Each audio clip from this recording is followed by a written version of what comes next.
Oh, it's time for the O Wrestling Podcast. I am your host, CW. Thank you so much for listening. Make sure to hit the bell on YouTube and subscribe to the podcast on your favorite podcasting app. What is up, folks? It is still January. Can you believe it? I think it's like -4 degrees outside. January is the worst. It is the worst. Someone said in a reel that I saw that January has all the cold and bitterness of winter and none of the joy and festivities of the holiday season. You're still recovering both emotionally and monetarily from the holiday season. And then you also have to deal with, brisk winds and snow and ice and, cold nostrils. It's just the worst. It's so miserable. But what warms your heart more than professional wrestling? Let's get into it, folks. It is Rumble season, everyone. The Royal Rumble is, as of this recording, about a week and a half away. About a week and a half away. And the only thing standing in its way is Saturday night main event, which I still don't understand the point of, other than a show for NBC, which seems to be a reaction to the WWE network moving off of Peacock and what, I don't know. I don't know the corporate nonsense of it, but the actual show itself usually has pretty interesting matches. But the first episode of Saturday Night Main Event wasn't anything spectacular to write home about. It felt like just a truncated episode of SmackDown or something. And I don't know. It was missing that thing, that differentiator, the element that makes it special. The original main event, Saturday Night Main Event, used to have a lot of backstage segments and interviews, and people would get interviewed before they went out. That's also a thing that they don't do a lot anymore, or maybe they just kind of phased back a bit. But even a couple months ago, they would interview people right before they walked out. They were in Gorilla. And you know what? Let me take that back, because CM Punk did the same thing yesterday. They do show them walking to Gorilla. So never forget what I just said. But Saturday Night Main Event had more, set vignettes so that you can get over, right? Get your point across, show that you're a heel, show that you're a face, whatever. They need to bring that back. But the odd thing for me is that it is 1 week before Royal Rumble. This show should have been last week, I think. And even now, they're still solidifying matches. I think they might put 1 or 2 more matches on the card after SmackDown this week. If not, I think they have 4 matches set. I wasn't paying too much attention. But my whole deal is it distracts from the Rumble, because they have to kind of set up these interim matches prior to Rumble. And then we get to Royal Rumble, and the same thing that has plagued my mind in terms of the Rumble has happened again. How do you qualify for the Royal Rumble? Do you just have to call it? Do you just have to come out and say, I've officially qualified for the Royal Rumble?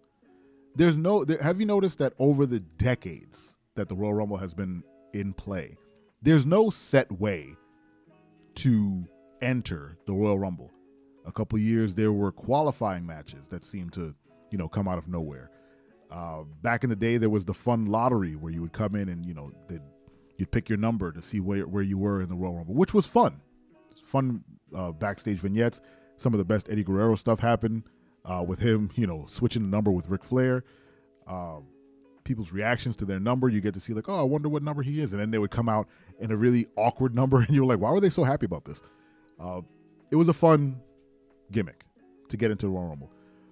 But then there are, times like now where the only people are in the Royal Rumble are the top guys and gals. Even the women. I think there's 2 women declared for the Women's Royal Rumble. It's Nia Jax and Bayley. Right? Yeah. They're the only 2 who've announced that they're going to be in the Rumble. And I think they alluded to the fact that Liv was going to be in the Royal Rumble. But out of the men's roster, only the top guys like CM Punk, Drew McIntyre, Seth Rollins, the big dogs have said they're going to be in the Rumble. Roman Reigns. which, I get it. They're obviously going to be in there. But the Royal Rumble, in my mind, has always been more fun when you have no idea who's going to be in it.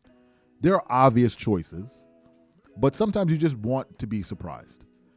And my thinking is, if you're not going to go the route of full surprise, show me the entire, roster of people who are going to be in there. Or, have some sort of like slotted 4 or 5 slots that are mysteries, right? Just come out and say it. We have 4 or 5 people coming out that are, a mystery pick that we haven't chosen yet. Something. Here's a thought that I was running around in my head. What if you had a set like 25 slots that are handed out to folks and you announce those folks? Like, here are the people who have been randomly selected to be in the Royal Rumble. Random.